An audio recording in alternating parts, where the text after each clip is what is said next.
Imagine the world's most secure vault. Cameras watching every corner, guards on duty 24/7, alarms designed to catch even the slightest movement, and locks so advanced they're considered unbreakable. Now imagine a group of men who walked into that vault, emptied it of nearly $100 million worth of diamonds, gold, and jewels, and vanished into the night without firing a single shot. This isn't the plot of a Hollywood blockbuster. It happened, and it became known as the heist of the century. Our story begins in Antwerp, Belgium. Known as the diamond capital of the world, this city has been the beating heart of the diamond trade for centuries. More than 80% of the world's rough diamonds pass through its district each year. Traders, investors, and jewelers from across the globe trust Antwerp's vaults as the safest place for their fortunes. But in February 2003, that illusion of safety was shattered. The vault inside the Antwerp Diamond Center was a fortress.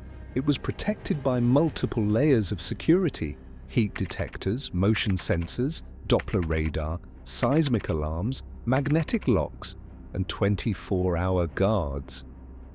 Everyone believed it was impenetrable. Everyone except one man, Leonardo Notarbartolo. Notarbartolo was no ordinary thief. Charismatic, calculating, and patient, he had built a reputation as one of Europe's most skilled criminals.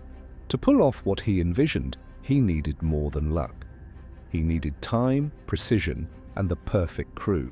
So he recruited a team of specialists, each man chosen for his unique skill.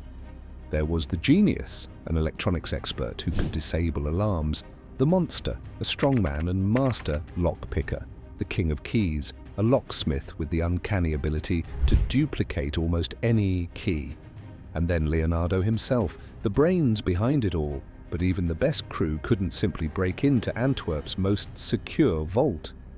To succeed, Leonardo went undercover. He posed as a diamond trader and rented an office inside the Diamond Center. Day after day, he blended in with legitimate businessmen, building trust and observing everything. He studied the guards, the security cameras, and the routines. Hidden inside his pen was a tiny camera that secretly recorded the vault's locks, sensors, and entry systems. For over 2 years, he gathered knowledge, planning every step of what would become one of the boldest heists in history. By early 2003, the plan was ready. On the night of February 15th, while the city of Antwerp slept, Leonardo and his crew made their move. They entered the Diamond Center like ghosts, bypassing the first security cameras with clever tricks. Aluminum foil was used to mask heat sensors, black plastic covered infrared detectors, and jammers were employed to confuse the alarm systems. When they reached the vault door, most would have turned back. But Leonardo's crew had prepared. Using a perfect duplicate of the original vault key, crafted after months of surveillance, they unlocked the door and stepped inside. What they found was breathtaking: 189 safe deposit boxes filled with diamonds, gold, jewelry, and cash. The thieves carefully cracked them open one by one, filling their duffel bags with treasures beyond imagination. The job took hours, but not a single alarm sounded.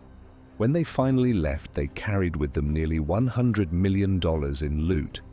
The next morning, chaos erupted. Vault owners arrived to find their fortunes gone. Traders panicked. The diamond industry was shaken to its core. How had the world's safest vault been breached without a trace?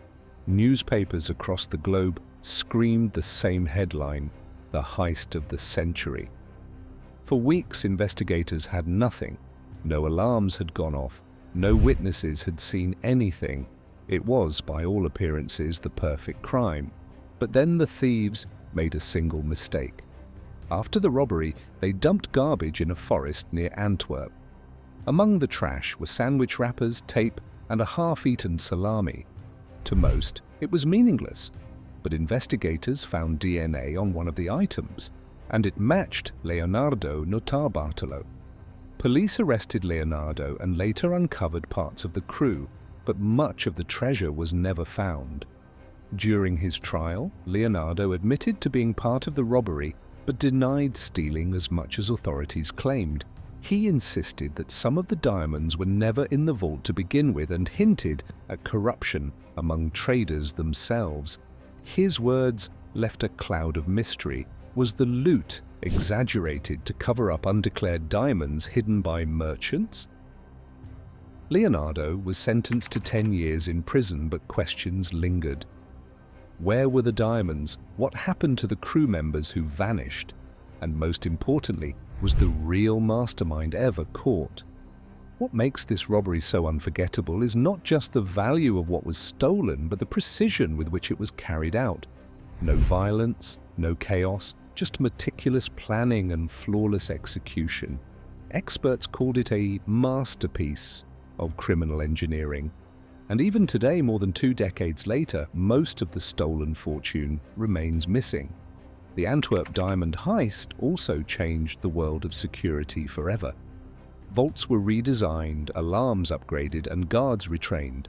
Yet the heist proved a truth that experts still repeat. There is no such thing as perfect security, only the illusion of it. But beyond the crime itself lies the psychology of the heist. For Leonardo and men like him, it wasn't always about money. It was about power, the thrill of outsmarting a system designed to be unbeatable.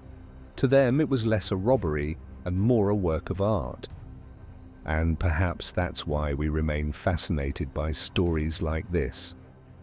Because deep down, we wonder what it would take to beat the odds ourselves. When we compare Antwerp to other legendary heists, the Great Train Robbery in England, the Banco Central Tunnel heist in Brazil, or the Lufthansa robbery in New York, we see why this one stands apart.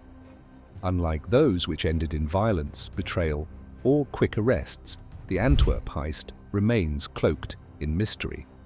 Much of the loot was never recovered, many questions were never answered, and to this day, whispers continue that the diamonds may still be out there, hidden in plain sight, waiting to resurface. So, was this truly the perfect heist, or just the perfect cover-up? Did Leonardo's crew walk away with the ultimate jackpot, or was the story much deeper than the world was told? We may never know the full truth. What we do know is that the Antwerp diamond heist will forever be remembered as one of the boldest, most brilliant crimes in history, a crime that turned fiction into reality and left the world questioning how secure anything really is.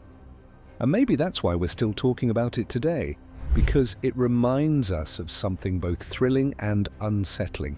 The line between genius and criminality is thinner than we think. So, what do you think? Where are the diamonds now? Do you believe Leonardo told the truth about the inside corruption? Or do you think the crew pulled off the ultimate score and disappeared forever? Let us know your thoughts in the comments below. If you enjoyed this deep dive into the perfect heist, the biggest robbery in history, make sure to hit the like button, share this video with your friends, and subscribe to Globe Insights for more fascinating stories from around the world. Because reality, as you've just seen, can sometimes be more thrilling than fiction.